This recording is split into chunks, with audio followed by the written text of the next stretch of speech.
Week 1 in the books. Pour one out for Quentin Mills and his Florida Gators. Billy Napier, get out. I expect it any day. What's up, fellas? You're going to be waiting more than any day. It's not going to happen for a few weeks. Got to go. He's got to go, man. Well, I agree. Terrible. Yeah. Nick, you get to quietly gloat down there as a Notre Dame fan. Smitty, what do you have to say for yourself? You're on the wrong side. Yeah, I was.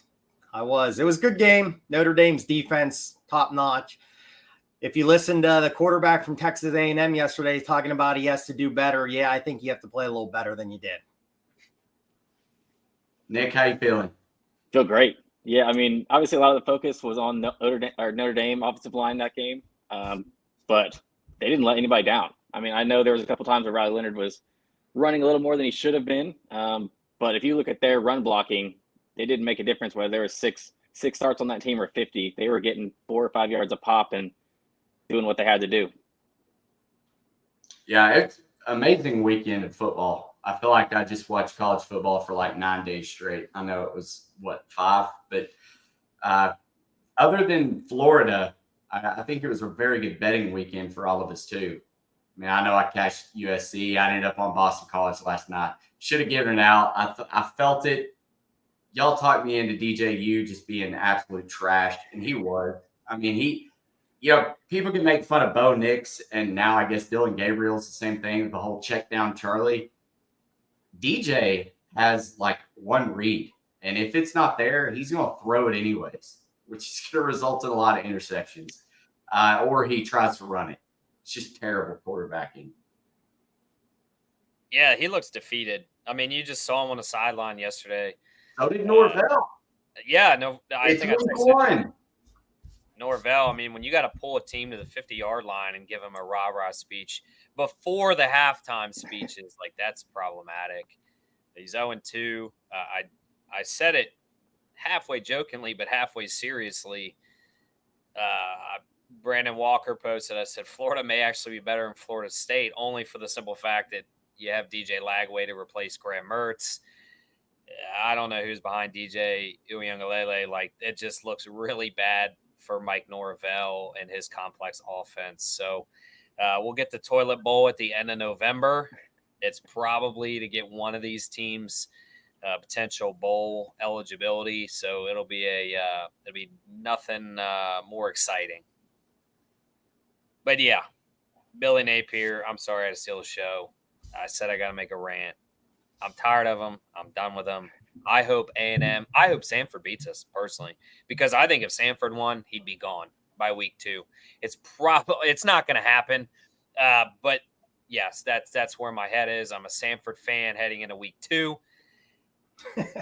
Realistically, you've reached that point in your fandom, and I apologize for the mic issues. None of these guys told me that my mic sucked. Now it is fixed. It's going back to my microphone and not the camera. Sounded fine, but sorry for that, y'all. Yeah, Billy's not going to get fired for the next few weeks. It's going to take an A&M bludgeoning as well as a Tennessee or Kentucky. The problem is they don't have a permanent president, which makes it kind of weird in itself. Like, does an interim guy want to fire somebody? Not really. Strickland supports him, so then you got to kind of push Strickland to that edge or fire him too, which would be the best case scenario. The whole team's in shambles, and then you got to worry about DJ Lagway leaving. But I will say this. I do like the Lane Kiffin pictures in Florida gear. I used to hate the guy when he was at Tennessee. He's done really well. He's matured at Ole Miss. I'd like to see him in Gator blue and orange, but probably not going to happen. Lane Kiffin is that one guy that I feel like everybody hates him unless he coaches your team. Mm-hmm. It was kind of like that way with Tony Vitello there for a while. I feel like everybody hated Tony V. Yeah. And then people warmed up to him, realized he's not really a tool. He's just cocky. What were you going to say, Nick? I was going to say, like, you could flip it around. I thought Miami looked great. Like, I know they did. There's a lot where nobody knew what to expect from them. Like, you just saw the talent that was on display and like what they had on the roster that they brought in, but nobody knew what to think of Cam Ward being with Damon Martinez together, how those guys were going to look. But Cam Ward looked like a Heisman Trophy finalist to me. Besides that one awful mistake when he tried to throw back and gets across his body over the middle, that's a mistake he probably made 3 or 4 times a game in his career the last couple years. That was pretty much the only throw I can think of that was really like putting his team in danger. And after that, like everything was on the money. He knew where he was going. You could tell the talent at running back. And what they haven't had recently is receiver outside of Restrepo. They had a couple guys who looked like NFL type guys. And then offensive defensive line just manhandled Florida on both sides of the ball. So that's very high expectations for Miami moving forward, especially seeing what the rest of the ACC is doing right now between NC State not showing up. We all saw the Clemson Georgia game, which I'm sure we'll get to here in a minute. And then you already mentioned Florida State. Yeah. I think the big thing in that game, I was sitting with Q watching it, and we kept saying is the guys were wide open. They were trying to play zone, and they were just fine. And Ward could just stand there and just like tap the ball and like, look, which read am I going to go to? And then there was a guy over the middle. And that's, again, we said Florida, I think it was 5 games in a row last year, and they gave up a lot of points. Well, add another one on. They just couldn't, their defense just is not there. They're giving up way too many points. Yeah, you run into the issue, like Smitty said, they were playing zone, but they were having communication issues of like who's picking up, who's taking the inside receiver, who's taking the guy on the outside. It wasn't there. It seemed like the few times they actually did play man, it worked out well. They were able to get some incompletions, kind of flush them out, and it did lead to the 1 interception. But the problem is you can't run man all game. You just gas out, and that's obviously problematic. And then also Restrepo, there was a couple pretty errant passes that he just made, like Superman, that catch over the middle was catching, like that's just crazy. It goes as completion. It probably wasn't Cam's best throw, but again, it's still, they still gained 15 yards out of it, and that's a lot of credit to Restrepo. I mean, there's not many guys like him. I mean, Florida had it, and Ricky Pearsall, speedy recovery to him, by the way, but that was him last year, and now you have Restrepo this year. Like, those guys don't exist often on many teams, and Miami is fortunate to have a guy like that. Yeah, they're going to be a dangerous duo, Ward and Restrepo. I was really impressed with Cam Ward, and he was a quarterback that I followed at Washington State just because they were usually the late night game, the only one on TV. So it was fun to watch him. But I mean, if Cristobal doesn't have any coaching blunders, this Miami team could run the table. Yeah, their schedule's set up for it. Yeah. Yeah, they got an easy path. I say all that to say I just took him 10-1 to win the Heisman because I feel like if he is in a position, and I wish I would have bet it last week, but woulda, coulda, shoulda. I feel like they are in a position where if they run the table, he's going to be in New York City as a finalist for sure. And that Jalen Milroe and Jackson Dart 16 and 15-1 looks really nice right about now. Around the league, Penn State, West Virginia in the game that never ended because of the weather delay. Penn State looked legit, Drew Aller.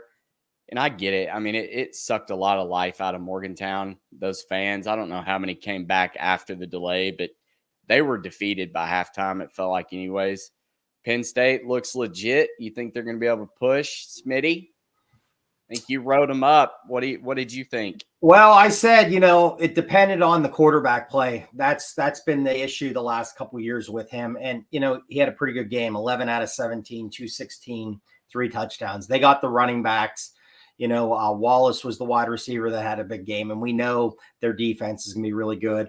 Yeah, West Virginia, I think it was in the first quarter, maybe at the beginning of the second when they drove down and they went for it on 4th down and didn't get it. That really sucked it out, the energy out of the area there. And then the rain, I kind of agree with you. I don't know how many people came back, but just Green did not look good. They didn't really run the ball well. West Virginia, Penn State defense is just really legit too. So this is a team that could win the national championship. I still got to see if Franklin can win the big game and if the quarterback play can continue throughout the season. All right. What else? Notre Dame, Nick. You already touched on them a little bit. I know the defense looks tough. They got to open the playbook up a little bit. I know it was game 1, but it felt like it was a little vanilla. I don't know if that was a tribute to A&M also having a pretty good defense in their own right, but or maybe Riley. Let's kind of hold the jury out on that one. I'd like to see Northern Illinois. Yeah, they're really going to open it up there. It's going to take about 8 weeks to see if Riley Leonard and that Notre Dame offense legit, just how the schedule landed. But yeah, I mean, they, like I said, the Irish, we talked about it in the preseason and the week 1 preview show. The defense is a non-issue. They're going to be a top 5 defense. I think the biggest game, and Ken Eberle's on it. I think the Dabo Georgia game was spoke volumes in the second half, and I think I did that pretty well. It was kind of in the preview show. It's men versus boys at that point. You saw them again. They were hyped to play in Atlanta the first half, and then the men said, "We're done with this game. Let's put it away." And that's exactly what happened. Dabo's going to kill his own legacy. He brought himself there. He had some good quarterbacks. He was able to win some titles. Now he's killing himself. So wherever he got himself is back in reverse. Yeah, I kind of glossed over that game just because it was kind of sleepy. But I think we talked about it last year. Georgia is the type of team where they're just going to like python you, anaconda, just wrap up you all game long and then make you look like an idiot in the end and blow you out. That's exactly what they continue to do. And keep in mind, Klubnik look like an idiot out there. Yeah, third string running back starting. ETN and the other guy. ETN was suspended. The other guy, I believe, was hurt. So that just goes to show you, like, they can do it with third stringers as well, which is pretty scary. I think Dabo, the Clemson and Dabo experience is going to be over soon. He'll end up at a Boise State or something and get them back to 12-0 every year. LSU, USC, this was one that I was glad to be on the right side. I was not a Garrett Nussmeier fan. I liked Miller Moss a little bit, but shout out, and I have forgotten his name now, number 10, the wide receiver for USC. He caught 2 big catches right there at the end, got the targeting call, and then, of course, the one that floated around social media. USC's dangerous, and I said it, it's still at the end of the day, it's a Lincoln Riley team, and you've got a really good quarterback that's mature in Miller Moss. Sat behind, waited his turn. I think USC could actually make some noise here in the Big Ten. Maybe not to the level of Ohio State and Oregon, but again, Oregon looked crappy too. I'm not really sure what that whole. Yep, little frozen. I don't know. All right, I'll continue. Yeah, I think USC will definitely make some noise in the Big Ten. Last year they couldn't stop us on the show, let alone on the field. Lincoln Riley does a good job. I believe he gets a new defensive coordinator, really upgrades the defensive backs and the entire secondary. A better showing. LSU, I didn't think they were going to be that great, to be honest. Nussmeier did look better than I think maybe I anticipated, and probably Matt himself. Kid can sling it. Brian Kelly's fired up. I mean, he feels like they had opportunities to win the game and they didn't come through, and that's what he gets paid to do, is to win national championships at LSU. And so, unfortunately, Brian Kelly's never done it, so I don't know if they'll ever get one with him. But I see where his frustration is. Like, you're at LSU, you have some of the top talent. But to kind of circle back to USC, like, I still don't think they're going to be. I got to see Miller Moss in front of a Penn State defense, in front of an Ohio State defense, and really see, like, even Notre Dame, like, that style of defense. Like, can he actually perform there, or is he facing what we would consider as like a down LSU? So I think the jury's still out. I just got to see him play a little better team. Yeah, flip it around. I was happy to actually see USC making tackles. Like, that was, you talk about a big step from last year. Like, that was their biggest problem, is they were scoring. There was never an issue on offense. They just couldn't tackle, like you said, you or me. It was just awful. So to see them tackling those LSU athletes, and now don't get me wrong, LSU still has athletes. We all know that. They recruit great. So to be able to actually tackle those guys one-on-one was super impressive. Miller Moss did what he had to do. Like, he wasn't great. He had some guys open. Obviously, having Zachariah Branch helps. He's the fastest guy on any field. Like, it's just crazy. And then, the LSU offense just wasn't as impressive as I thought. Like, Nussmeier was okay, not great. But you could tell they're missing like those top receivers that they lost from last year. And we said, I think on the preview show, USC, you know, like you guys said, they're one of their major problems, their defense, and they brought in Lynn from UCLA over, and I think it was the South Dakota State coach that came as the linebacker coach. I might be wrong with that if it was South Dakota State, but it was a really good program. He brought in the head coach to be the linebacker coach. So I think he finally said, I got to fix this pretty quick. And they really did. I mean, really looked good. Just a couple real quick notes. Kelly now is 0-6 in game one ATS since 2019. And then Riley now is 7-1 as a dog, as more than a 3-point spread. So, yeah, USC's legit. They're going to be good. Yeah, I think you touched on it. D'Anton Lynn, I think he made his presence known real quick in that game where you just felt that this USC defense was not what they were last year. All right. And then the one last night, we talked about it, Boston College, Florida State, DJ Uiagalelei looked terrible once again. I mean, do you bench him at this point? Like his confidence has got to be shot. I think you have to. The kid's a senior. You got to see what else you have. Like, you got to see if the next two guys can be it. I mean, they had – I can't think of his name, but he was serviceable for Jordan Travis last year. I believe he's sitting on the bench again. Like, Rodemaker. Yeah, give him a shot. Like, it can't get worse. It really can't. I mean, DJU missed 3 wide-open touchdowns late in the second quarter. And you just – like, I can't think – somebody on the bench couldn't have made that throw. That's just atrocious. But I think another sticking point, too, that we have to talk about is not just DJU. That defense was supposed to be highly touted. Yeah. What happened? I know they had some draft picks, but they still came into it saying, oh, we're robust. We're still top 10 defense in the country.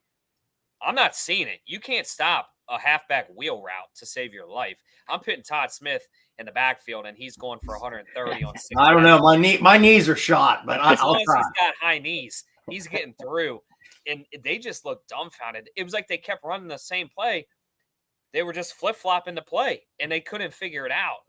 Linebackers seemed slow. Defensive backs just kind of seemed lost. Like, they couldn't contain what's his now I'm drawing a blank. Not Calanger. He's at UVA. Castellanos. Like, they couldn't do anything right. So I get it, right? DJ used the focal point. That's a quarterback. That's a position you take. But let's focus on Norvell's defense here, too. They're supposed to be great, and they are just absolute dog.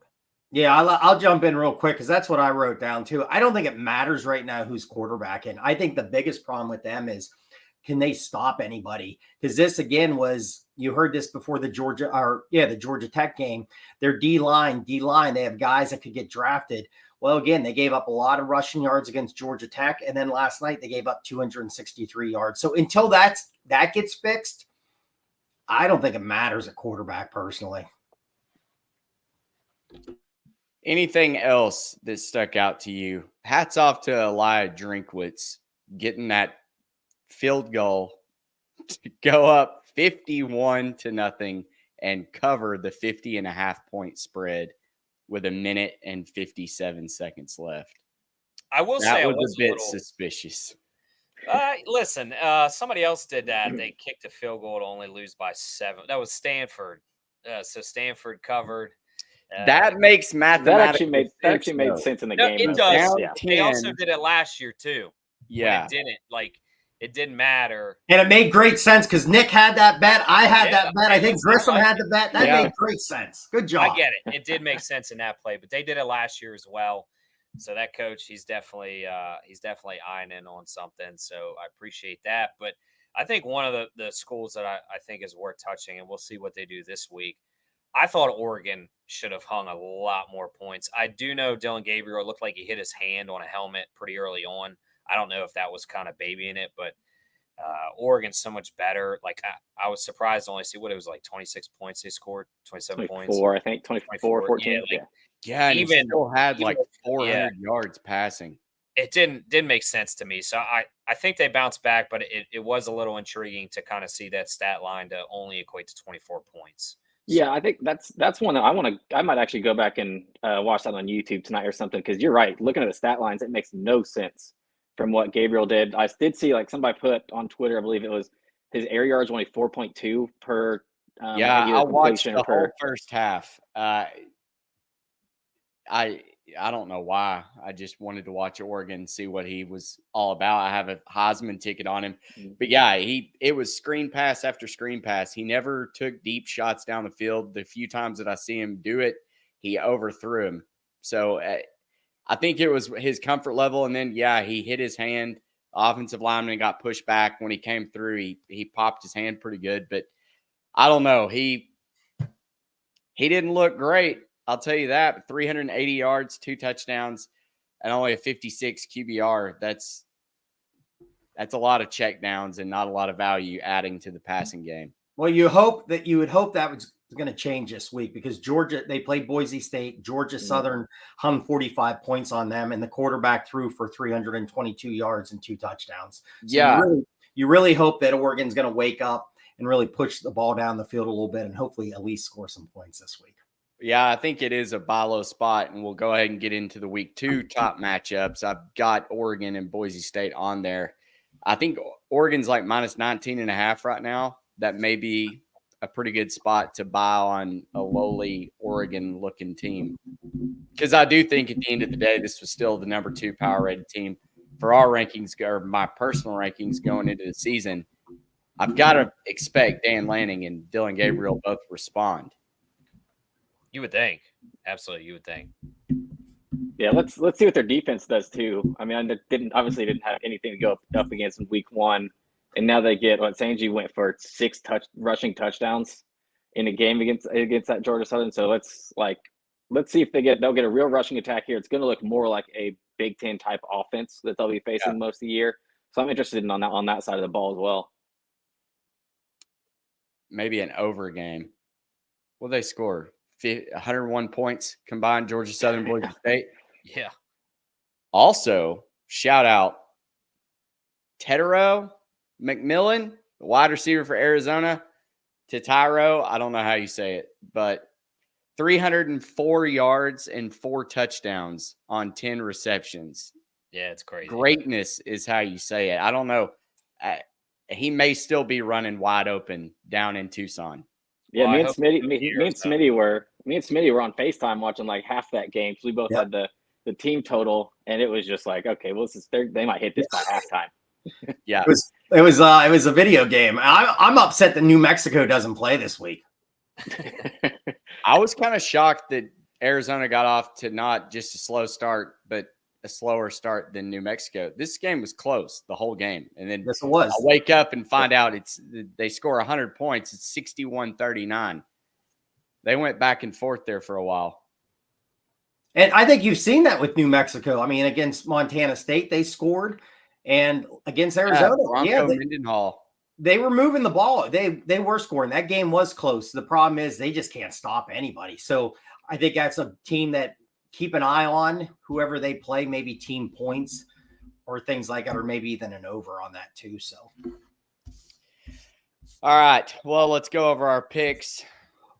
Q, me and you are simpatico here with this. Florida was our best bet. We both lose it. 2-1, finished with 2 points. Nick. Colorado. Yeah, Texas, 52-0. I told you. I said I thought Colorado State would get their job. Yeah, I thought they would get between like 13 to 17, and they got 0. Unbelievable how they didn't score. That's a bad beat. I felt And so, in my only other loss of the weekend was the Nebraska over, and I had 47.5, and they ended on 47. So it was so close to being so close to a perfect weekend. And Smitty.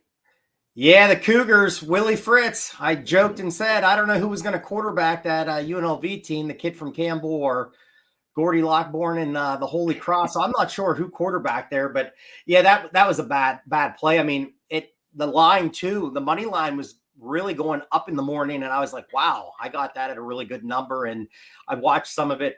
And Smith coming back, I think he's coming back from a shoulder problem, and I think he still has the shoulder problem. His ball did not look good.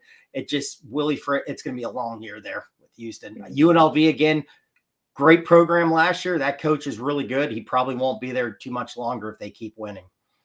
No, if Sam Pittman gets fired, that's probably where he's going. Coming back to Arkansas. Miami of Ohio. I can't believe, and Q, I think you laid it. What were they? -2, 2.5, 3, something. Northwestern, couldn't believe that line was that short. I meant to hop on it with you, but didn't. Hey, get on it this week. I like it again. Ugly. Northwestern. High school football. Look, Earl Pound, good defense. Beautiful stadium, though. And Q were saying, just keep it there. Don't build a new one. Just upgrade. That was gorgeous. Now you got the high school bleachers there and everything. I mean, figure that out. But yeah, that was nice. Did everybody see Brian Kelly's little tantrum? Yeah, I'm assuming slamming the table. Yeah, he was talking about that. We had two instances. You had the Kelly slamming, and Billy Napier couldn't even open. He couldn't open up the water bottle. Yeah, it was a bad day for pressers. Then he's talking about basements. I love Q on, I think, social going. And does he know most Florida homes don't have basements? Yeah, it was bad. Yeah, it's the pressers weren't kind to multiple coaches this week. I'm sure there was some other footage. Matt, it's at Arkansas. That's just things keep going in and out there. It's like the Arkansas Razorbacks offense. But hey, one of the things I'll say while he's loading back up, join our Discord. It's free to join. We've been posting it. Nick, myself, Matt. We'll post a link kind of every other day. Join the Discord. We started with, I think, 30 people. It's up to 150. That's where our plays are posted. We're going to post our records and stuff on Twitter after everybody has a chance to see it. It's kind of like a free VIP page. So if you want our picks, go to the Discord. You can find it on any of our timelines. That's where our plays are going to be. We're no longer going to be posting them on Twitter before game time. So we want to kind of put those in a separate area. So that's where they're going to be. We have picks and then a chat. So feel free to chat and then you can find our picks just to make it easy. So join the Discord, check out the website, www.collegefootballinsiders.com for the great Parker, Twitterless Nick, and Matt's creation. I don't know what happened. Nick had Twitter, and then I think he got rid of it. Got off. Just like the guy that was supposed to eat shit for Florida State. Yeah, we had that too. I forgot. Hey, real quick, can I just throw out? I sent it to you guys last night. So, and I did not post these, but I did play the first quarter unders. And if you look at a lot of the big games this past week in the first quarter, like the BC Florida State game, that was 0-0. Clemson, Georgia was also 0 points. Notre Dame and Texas A&M was a combined 6 points. Penn State was a 0. Even some of the other bigger games like Texas, Colorado, with a lot of points by Texas, not so much Colorado, but that was only 7. So just kind of keep an eye on that. I did a couple, and I didn't post, but I kept rolling that with some of those games, and they were coming through. So I don't know. I mean, why do you guys have an idea? Just first week jitters, just the offense is not clicking. You think that's going to change? Nick's kind of shaking his head. Nick, do you think that could change here in week 2? Yeah, I think it will. I think in a lot of the big games too, obviously you have a lot of the matchups, especially like Notre Dame, A&M, you have Florida, Miami, like some of those big ones were better defenses and offenses to start the year. I think that's half of it. And I do think you also look at the Texas game you mentioned, they have Michigan next week or like this coming week. So they didn't want to show a whole lot. So I think that is part of it. It's just kind of first week, whether it's jitters or just scripting kind of like the 10 to 15 plays that you want, and then kind of going from there. But yeah, I expect those numbers to kind of go up moving forward. All right. Well, sorry for the technical issues. Sounds like Q stepped in and did great. I just hope my face wasn't stupid. Nah. When are you guys doing walking bets? When we grow a pair of, I'm not gonna say it.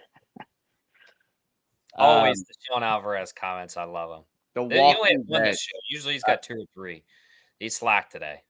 Can I hey Sean, I did look up those overalls for Texas and A&M, but they were like $90. I wasn't going to spend that. Sorry. Sean, just buy them and send them to the show. But I did. I wanted to tell you, I did look it up to see if it was I could find a cheaper pair. I would have bought them and worn them on the show, but they were a little expensive. So anybody that has a pair, you can send them to me. I'll wear them.